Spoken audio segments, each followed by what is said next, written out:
نحمده ونصلي ونسلم على رسوله الكريم اما بعد فاعوذ بالله من الشيطان الرجيم بسم الله الرحمن الرحيم يا ايها الذين امنوا كتب عليكم الصيام كما كتب على الذين من قبلكم لعلكم تتقون اياما معدودات فمن كان منكم مريضا او على سفر فعدة من ايام اخر وعلى الذين يطيقون فدية طعام مسكين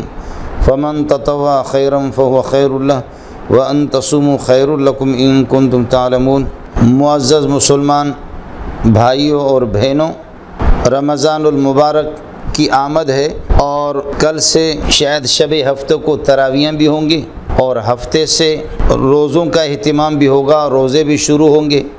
رمضان المبارک کا مہینہ اور رمضان کے اعمال، رمضان کے انوار اور برکات، اس کا اندازہ آپ اس سے لگا سکتے ہیں کہ شعبان کے آخری دنوں میں رسول پاک صلی اللہ علیہ وسلم صحابہ کو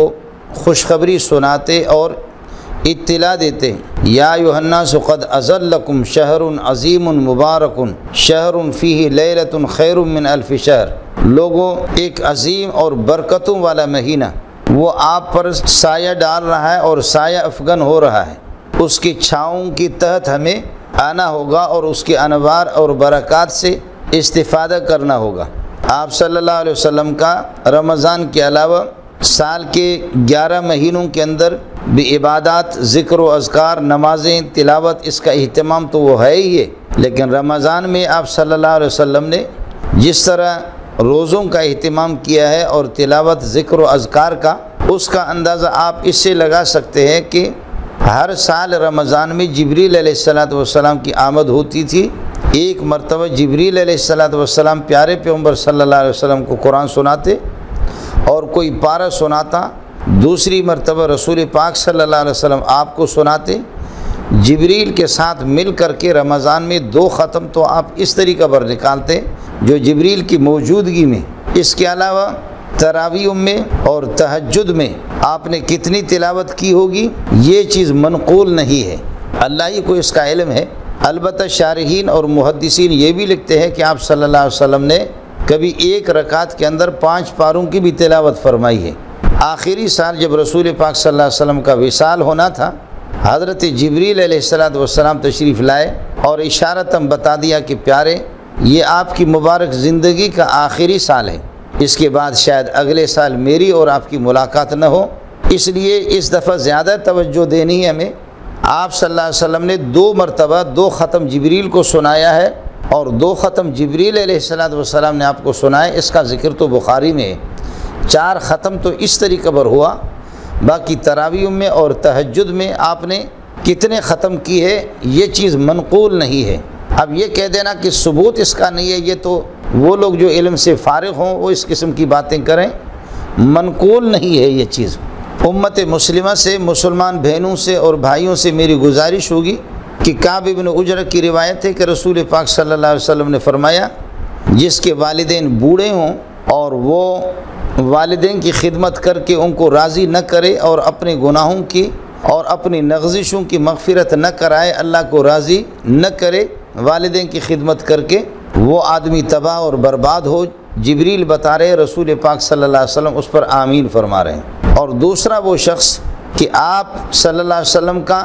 ذکر مبارک اس کے سامنے ہو اور وہ اتنا بخل سے کام لے کہ آپ کو درود نہ بھیجے، اس کی بھی تباہی ہو۔ جبریل بددعا دے رہے ہیں اللہ کی طرف سے اور پیارے پیغمبر صلی اللہ علیہ وسلم اس پر آمین فرما رہے ہیں۔ تیسرا وہ شخص کہ رمضان المبارک کا مہینہ آ جائے اور حاضر ہو اور وہ شخص روزوں کی اور تلاوت اور ذکر و اذکار اور استغفار کا اہتمام نہ کرے، اپنے پروردگار کو راضی نہ کرے، اپنے گناہوں کی بخشش نہ کروائے، یہ بندہ تباہ ہو۔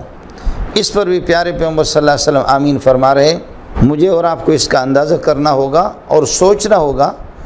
کہ اللہ کا حکم ہے اور پیارے جبریل علیہ السلام اس بددعا کو نقل بھی فرما رہے 3 قسم کے ان اشخاص کے لیے، اور حضرت اقدس صلی اللہ علیہ وسلم اس پر آمین فرما رہے ہیں۔ جہاں اللہ کی پھٹکار ہو، جبریل اس کو نقل کرے اور پیارے پیغمبر صلی اللہ علیہ وسلم اس پر آمین کہے، اس وعید کے تحت جو شخص آ جائے اور وہ شخص پھر یہ سمجھے کہ میری مغفرت ہوگی، میں بچ جاؤں گا اللہ کے قہر سے، اللہ کے غضب سے، شاید یہ ہے کہ جب تک وہ توبہ نہ کرے تو رمضان کو اس طرح نظر انداز کرے، رمضان کی کوئی اہمیت اس کے سامنے نہ ہو، شاید یہ ہے کہ وہ راندے درگاہ ہو اور توبہ کی توفیق بھی اس کو نہ ملے۔ اس طرح گناہ کرتے کرتے رمضان میں خاص طور پر جو اللہ کو للکار رہا ہے اور اس فریضہ کو للکار رہا ہے، یقیناً وہ اللہ کا ایک بہت بڑا باغی ہے۔ اس لیے ہم انسان ہو کر کے بحیثیت انسان اور مخلوق ہو کر کے خالق کا مقابلہ اور اللہ کے احکام کو نظر انداز کرنا، للکارنا ہمارے لیے بہت ہی مشکل ہوگا۔ بہنوں سے اور بھائیوں سے گزارش ہے جتنا بھی زیادہ سے زیادہ ہو سکے رمضان میں روزوں کا، تلاوت کا، ذکر و اذکار کا، استغفار کا اور صدقے کا، اس کا زیادہ سے زیادہ اہتمام کرے۔ اپنے قرب و جوار کے جو آپ کے ہمسایہ ہے، جو آپ کے عزیز ہے، بعض ان میں سے برسر روزگار نہیں ہے، محتاج ہے، ان کو افطار کرانا۔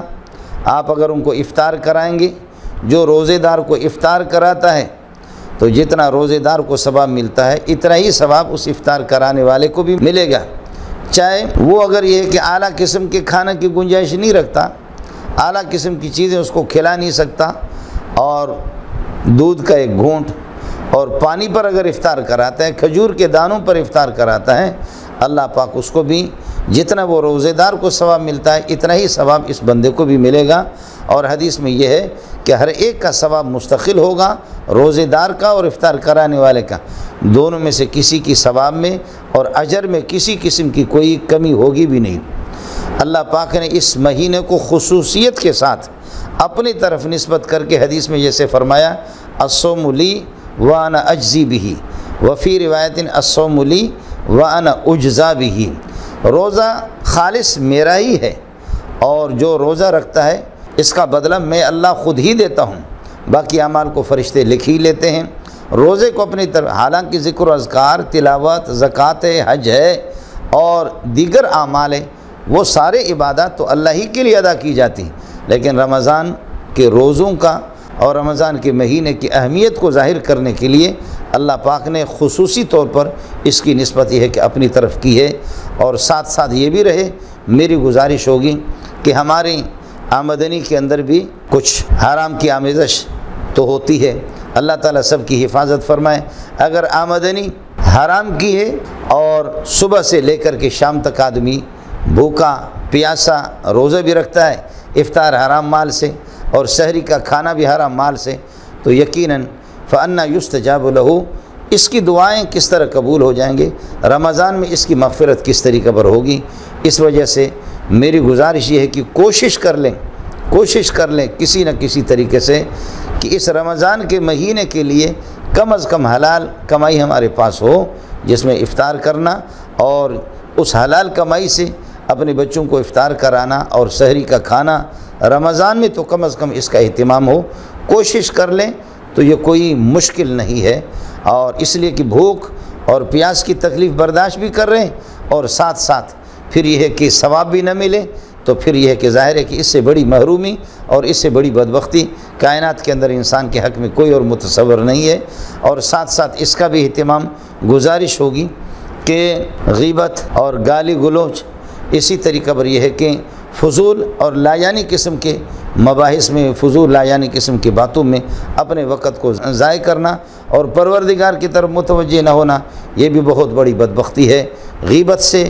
زیادہ اور اس طرح بہتان تراشی سے، الزام تراشی سے، فضول لایانی قسم کے گپ شپ سے، اس سے اجتناب کرے۔ من لم یدع قول الزور والعمل به فلیس للہ حاجۃ ان یدع فی ان یدع، ایک روایت میں ان یدع طعامہ و شرابہ، جو آدمی جھوٹی بات اور جھوٹی باتوں پر عمل کرنا اس کو ترک نہ کر دے، اللہ کو کوئی ضرورت نہیں ہے، وہ اپنا کھانا پینا ترک کر کے اپنے آپ کو بھوکا اور پیاسا رکھتا ہے، اس کی ضرورت کیا ہے؟ اس وجہ سے مشکل نہیں ہے، غیبت سے بھی آسانی سے اجتناب کر سکتے ہیں، الزام تراشیوں سے آسانی سے اجتناب کر سکتے ہیں، بچ سکتے ہیں۔ کوشش ہونی چاہیے، اللہ آپ کا حامی ہو۔ اور جن وباؤں کے اندر اس وقت امت مسلمہ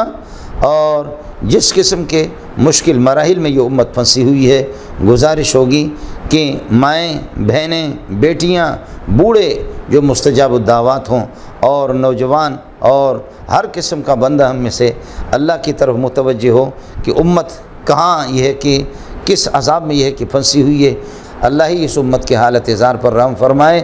امت کے لیے دعا کریں گے، امت کے حق میں وہ دعا نہیں ہوگی، دعا آپ کے اپنے حق میں ہوگی، آپ کے اولاد کے حق میں ہوگی، اور آپ کی یہ کہ عزیزوں کے حق میں ہوگی، آپ کے مرحومین کے لیے دعا ہوگی۔ دوسروں کے لیے دعا جتنے کریں گے اس ضمن میں اللہ پاک آپ کی اپنی دعائیں بھی قبول فرمائیں گے۔ امت مسلمہ بہت مشکل مراحل سے گزر رہی ہے۔ امت مسلمہ اور امت محمدیہ بڑی آزمائشوں میں پڑی ہوئی ہے۔ اللہ آپ کا حامی ہو، اللہ آپ کا ناصر ہو، مجھے اور آپ کو زیادہ سے زیادہ رمضان المبارک کے انوار اور اس کی برکات سے استفادہ کی توفیق نصیب فرمائے۔ تراویحوں کا، ذکر و اذکار کا، تلاوت کا آپ خوب اہتمام کر لے۔ اللہ آپ کا حامی ہو، اللہ آپ کا ناصر ہو۔ رمضان المبارک کے انوار اور برکات سے میری ماؤں کو، بہنوں کو، بوڑھوں کو، میرے سر کے تاجوں کو اللہ زیادہ سے زیادہ استفادہ کی توفیق نصیب فرمائے۔ اللہ اس امت کی حالت اظہار پر رحم فرمائے۔ وأقول قولی ھذا، آپ کی دعاؤں کے محتاج ہوں، آپ کے لیے دعا گو ہوں۔ وآخر دعوانا الحمدللہ رب